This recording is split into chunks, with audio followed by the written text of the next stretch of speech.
حضرت علی المرتضیٰ شیر خدا کرم اللہ تعالی وجہہ الکریم بہت زیادہ علیل ہو گئے۔ صحابہ کرام کا آپس میں بڑا محبت کا، مودت کا، پیار کا، اعتبار کا رشتہ ہوتا تھا۔ کچھ صحابہ ان کی تیمارداری کرنے آئے اور آ کر کے کہا کہ علی آپ بڑے بیمار ہو گئے اور بڑی آپ کمزور ہیں۔ حضرت علی اٹھتے تھے تو ٹانگوں پہ راشہ طاری تھا، تو آپ کچھ صحابہ تو رونے لگے ان کی محبت میں کہ حضور آپ اتنے کمزور ہو گئے۔ تو حضرت علی المرتضیٰ شیر خدا فرمانے لگے تم فکر نہ کرو، مجھے اس بیماری میں موت نہیں آئے گی، فکر نہ کرو، مجھے موت نہیں آئے، فکر نہ کرو۔ کہتے ہم نے غور سے مولا کائنات کا چہرہ دیکھا، حضور موت نہیں آئے گی، کیا مطلب؟ آپ فرمانے لگے غور سے نہ دیکھو، اپنی بات نہیں کر رہا، اپنے محبوب کی حدیث پر اپنے یقین کی بات کر رہا ہوں۔ میں اس یقین کامل کو بیان کر رہا ہوں جو مجھے اپنے نبی پاک علیہ السلام کے فرمان پہ، پہاڑوں سے زیادہ میرا یقین کامل ہے حضور کے فرمان پر۔ کہا حضور کیا مطلب؟ تو حضرت علی کہنے لگا میں ایک دفعہ اسی طرح بیمار ہوا تھا، اللہ کے محبوب علیہ السلام نے کرم نوازی کی اور حضور میری تیمارداری کو آئے تھے، اور جب نبی کریم علیہ السلام تشریف لائے تو میں نے عرض کی حضور میں بڑا کمزور ہو گیا ہوں۔ تو محبوب نے فرمایا علی تو بیماری سے دنیا سے نہیں جائے گا، دنیا سے اس وقت جائے گا جب تجھے تلوار کی ضرب لگے گی اور تیری داڑھی خون سے رنگین ہو جائے گی، پھر تو جائے گا۔ تو حضرت علی المرتضیٰ فرمانے لگے اس لیے میں دنیا سے نہیں جاؤں گا، میں شیر ہوں تو میدان میں ہی جان دوں گا، اور میری داڑھی سرخ ہوگی تو پھر جاؤں گا۔ یہ حضور کے فرمان پر میرا یقین ہے۔ تو حضرت سراقہ بن مالک رضی اللہ تعالیٰ عنہ، جن کو حضور نے ہجرت کی رات کہا تھا کہ کسریٰ کے بادشاہ کے کنگن بڑے معروف ہیں اور ایک وقت آئے گا کہ میرے غلام اس علاقے کو فتح کریں گے تو وہ کنگن تیرے ہاتھوں میں آئیں گے۔ حضرت سراقہ بن مالک رضی اللہ تعالیٰ عنہ ایک جنگ میں صحابہ کے ساتھ گئے تھے، یہودی قلعہ بند ہو گئے، بڑے بڑی دیواریں تھیں قلعے کی، یہودی اندر بند ہو گئے، تو دروازہ اندر سے کھولتے نہیں، باہر آتے نہیں، اب کیسے انہیں قابو کیا جائے؟ تو جناب سراقہ بن مالک فرمانے لگے مجھے منجنیق میں رکھ کے اندر پھینکو، میں اندر سے جا کے دروازہ کھول دیتا ہوں۔ کچھ لوگوں نے کہا حضور پہلی تو بات یہ ہے کہ جب آپ اندر گریں گے تو آپ کی کوئی ہڈی ہی سلامت نہیں بچے گی، اگر بچ بھی گئی تو جب یہودیوں کے نرغے میں آپ گریں گے تو آپ کو وہ کیا زندہ چھوڑیں گے جو آپ دروازہ کھولیں گے؟ تو جناب سراقہ بن مالک کی آنکھوں میں چمک، چھڑی کے سہارے کھڑے ہو گئے، فرمانے لگے تم مجھے پھینکو، مجھے موت نہیں آئے گی، میں تمہیں دروازہ کھول کے بتاؤں گا۔ اگر ہو یقین کامل تو کٹ جاتی ہیں زنجیریں، اگر ہو ذوق جنوں پیدا تو کٹ جاتی ہیں زنجیریں۔ فرمایا پھینکو مجھے، میں تمہیں دروازہ کھول کر کے دکھاؤں گا۔ میرے عزیزو، پھینکا گیا حضرت سراقہ بن مالک کو منجنیق میں رکھ کے۔ پھینکنے سے قبل لوگوں نے کہا ہمیں بتائیں تو صحیح کہ آپ کیسے بچیں گے؟ فرمایا یہ بعد میں بتاؤں گا۔ جب انہیں پھینکا گیا تو انہوں نے واقعی دروازہ کھول دیا۔ چند گھنٹوں کے بعد کپڑے جھاڑتے ہوئے آئے، کچھ دیر کی جنگ ہوئی، اللہ نے مسلمانوں کو کامیابیاں دی تو لوگ ان کے قریب گئے، جا کے کہا حضور آپ کو کیسے خبر تھی کہ آپ کو کچھ بھی نہیں ہوگا؟ تو جناب سراقہ بن مالک رو پڑے، فرمایا میرے نبی پاک نے فرمایا تھا تیرے ہاتھوں میں کسریٰ کے کنگن آئیں گے، ابھی کنگن آئے نہیں، جب تک کنگن نہیں آئیں گے جناب اسرائیل بھی کوئی نہیں آئیں گے، وہ بھی اسی دن آئیں گے جس دن کنگن آئیں گے۔ یہ میرا یقین کامل تھا، یہ کیسے ہو سکتا ہے موت آ جائے؟ مضبوطی ایمان یہ انسان کو مضبوط کرتی ہے جینے کا، ورنہ تو لوگ ڈبل مائنڈڈ ہیں، کبھی ادھر گرتے ہیں کبھی ادھر گرتے ہیں اپنے اندر۔ وہ میرے اعلیٰ حضرت فاضل بریلوی رحمۃ اللہ تعالیٰ علیہ حج کے لیے تشریف لے جا رہے تھے، طوفان آ گیا، دریا میں مد و جزر ہے۔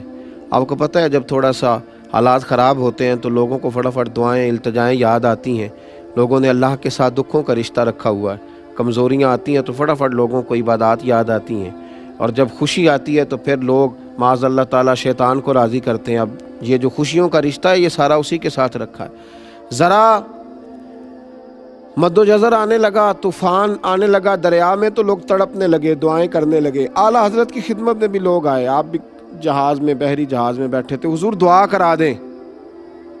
تو اعلیٰ حضرت فرمانے لگے کچھ بھی نہیں ہوگا، دعائیں کرو، وظائف پڑھو، لیکن انشاءاللہ یہ دریا کے کنارے جائے گا جہاز اور ہم بخیر و عافیت پہنچیں گے۔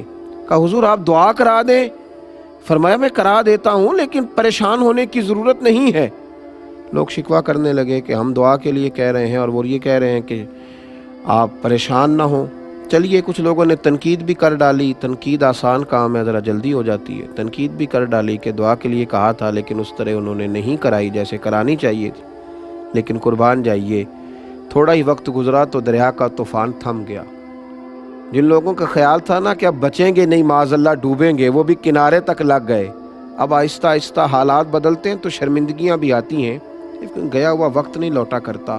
قریب گئے، معذرت کرنے لگے، حضور غلطی ہو گئی، برا سوچا، کچھ کی زبانوں سے برے جملے بھی نکل گئے، پر آپ بتائیے آپ کو کیسے یقین تھا کہ یہ اس جہاز کو حادثہ نہیں ہوگا، یہ کنارے تک جائے گا؟ تو اعلیٰ حضرت فرمانے لگے جو دعائیں میرے نبی پاک علیہ السلام نے بیان کی ہیں میں نے بیٹھتے ہی ساری تلاوت کر لی تھی۔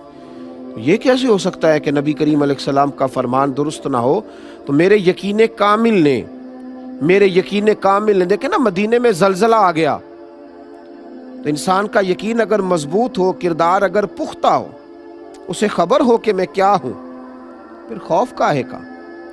پھر آنے والے حالات اور مد و جزر کے ساتھ اس کی پریشانی کاہے کی؟ پھر تڑپنا کاہے کا؟ پھر چہرے پر اس کے بال کاہے کہ مدینے میں زلزلہ ہے، حضرت عمر کھڑے ہیں، ہاتھ میں درہ اٹھایا تو زور سے زمین پہ درہ مارا، فرمایا زمین ٹھہر جا، زلزلہ بند کر۔ یا پھر عمر کو بتا، کیا عمر نے تیرے اوپر کوئی ناانصافی کی ہے، کوئی ظلم کیا ہے، کوئی زیادتی کی ہے؟ کیا عمر نے کوئی ایسا کام کیا ہے جس کی وجہ سے تو کام پہ یا پھر ٹھہر جا؟ تو لوگ کہتے ہیں عمر کا درہ کیا چلا، زمین کا زلزلہ بھی رک گیا۔ یہ وہ یقین ہے۔ حضرت سعد بن ابی وقاص نے جب آپ نے بھیجا نا حضرت سعد بن ابی وقاص کو دور دراز علاقوں میں جہاد کے لیے، تو حضرت سعد نے کہا تھا حضور کو نصیحت کریں، تو فرمایا اپنی توجہ اپنے رب کی جانب رکھنا۔ حضرت عمر نے کہا اپنے یقین کو کمزور نہ پڑنے دینا، دیکھنا حالات کی رو میں بہہ نہ جانا، لوگ تمہیں بڑی داستانیں سنائیں گے لیکن خیال رکھنا۔ تو حضرت سعد بن ابی وقاص رضی اللہ تعالیٰ عنہ نے بھی اس کا پورا ہی خیال رکھا، پورا ہی لحاظ فرمایا، پوری ہی توجہ کی۔ آپ فرماتے ہیں جب ہم جا رہے تھے نا جہاد کے لیے تو رستے میں ایک دریا آ گیا۔ حضرت سعد بن ابی وقاص کمان کر رہے ہیں، بھیجنے والے سیدنا فاروق اعظم ہیں رضی اللہ تعالیٰ، فرماتے رستے میں دریا آ گیا۔ اب صحابہ کہنے لگے سعد اب کیا کریں گے؟ فرمایا اب کیا کرنا ہے، اپنے رب پہ یقین کامل ہے، اس سے التجائیں کریں گے۔ تو حضرت سعد رضی اللہ تعالیٰ عنہ نے امت کو یقین کا حوصلہ دیا۔ ہم روحانی لوگ ہیں، ہمارے پیچھے روحانی قوتیں ہوتی ہیں، ہمارا رب ہماری مدد فرماتا ہے۔ کئی دفعہ ہم سمجھتے ہیں کہ اب ہم جال میں پوری طرح الجھ گئے، لیکن آنکھ کھلتی ہے تو رب کریم ایسی آزادی عطا فرماتا ہے جس کا کبھی سوچا بھی نہیں ہوتا۔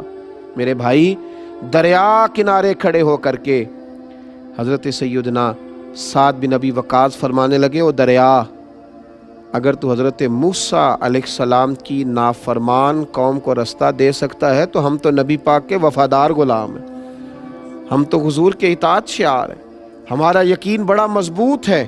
دریا نے رستہ عطا کر دیا، رستہ اور رستے بن گئے۔ حضرت سعد بن ابی وقاص کا یقین کامل دیکھیے، جب دریا سے اس پار گئے نا آپ، تو ایک دفعہ اس یاد کو، یقین کی اس یاد کو پھر زندہ کرنا چاہا۔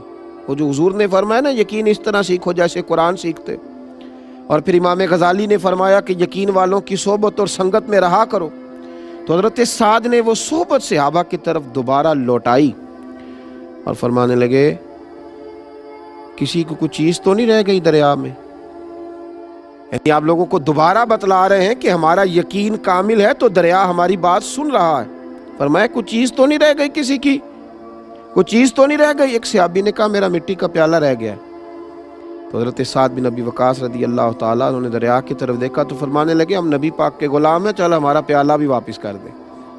تو دریا نے وہ پیالہ بھی لہروں نے باہر پھینک دیا۔ یقین کی دولت آپ کو جوان رکھتی